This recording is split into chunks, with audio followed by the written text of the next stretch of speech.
السلام عليكم احلى متتبعين، كي دايرين؟ لاباس عليكم؟ مزيانين؟ نتمنىكم تكونوا على خير وبخير. اليوم جبت لكم واحد الكيكه ديال المندرين، كتجي هائله، لا في المنظر ولا في المذاق. بغيتكم تجربوها وتبعوا معايا المقادير باش تعرفوا الطريقه، ونتمنى الفيديو ديال اليوم يكون خفيف ظريف. كما كتلاحظوا عندي واحد 3 حبات ديال المندرين، كنقطعهم بهذه الطريقه. كنحاول نحيد لهم العظم اذا كان فيهم او ديك الجلده البيضاء، وكنقطعهم قطع صغار.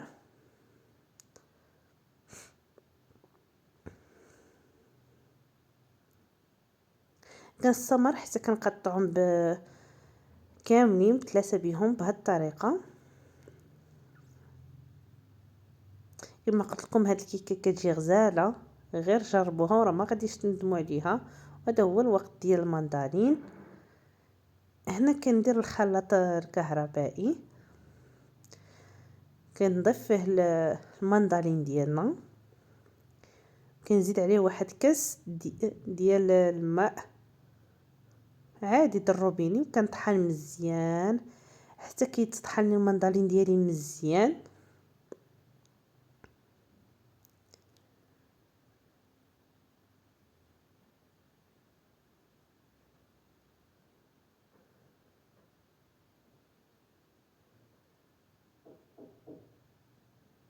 كنزيد عليه واحد القشور ديال الحامضه،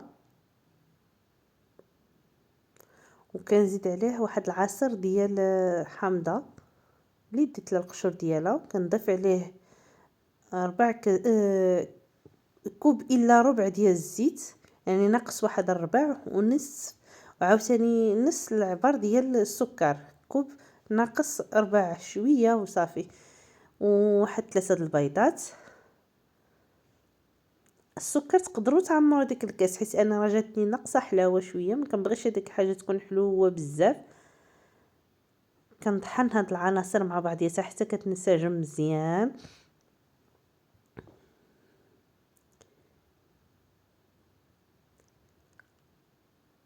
كيصبح لي الخليط على هاد الشكل.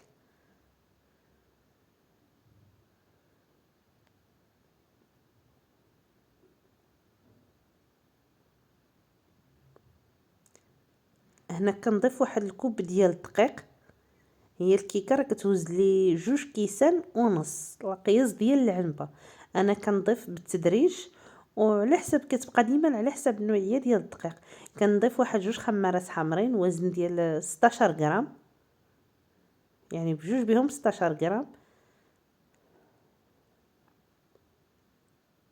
وكنزيد الكاس الثاني ديال الدقيق، وكنخلط العناصر مع بعضياتها.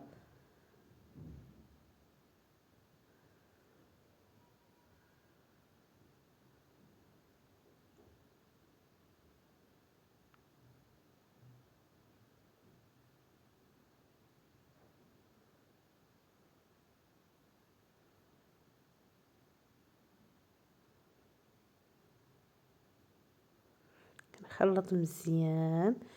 كما قلت لك، الا كان عندك المندرين غير نوض وجد لي هاد الكيكه، ما تعجزش عليها، راه كتجي غزاله.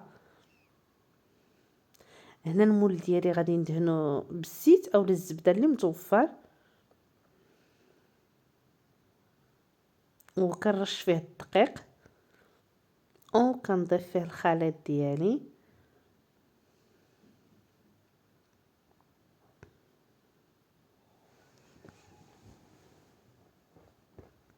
وغادي ندخلو الفرن. انا الفران ما شعلتوش، دابا عاد غنشعلو، غندخلو على فرن بارد، وغادي طيب لي. وغندوز هنا نحضر واحد السيرو اللي عسقي به الكيكه ديالي. كناخذ واحد نص عصير ديال المندرين او البرتقال اللي كان، ونص كاس الحليب، واحد معلقه ديال النشا مايزينا، واحد معلقه السكر. وغادي نخلط العناصر مزيان هكا حتى يذوب لي ديك المايزينا، وغادي نحطو على نار حتى يبدا يشد راسو وعلى هاد الطريقه. وغادي نسقي به الكيكه ديالي. الكيكه ديالي هي وجدات كما كتلاحظوا معايا، كتجي غزاله.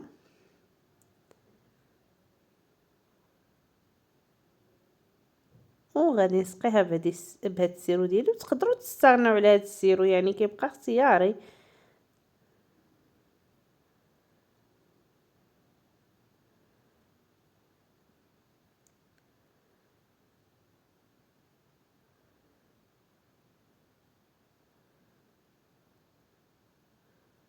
وهذه هي الكيكه ديالي. نتمنى الفيديو ديال اليوم يكون خفيف ظريف، وما تنساوش تبارطاجيوه مع الاهل ديالكم، وشكرا على المشاهده.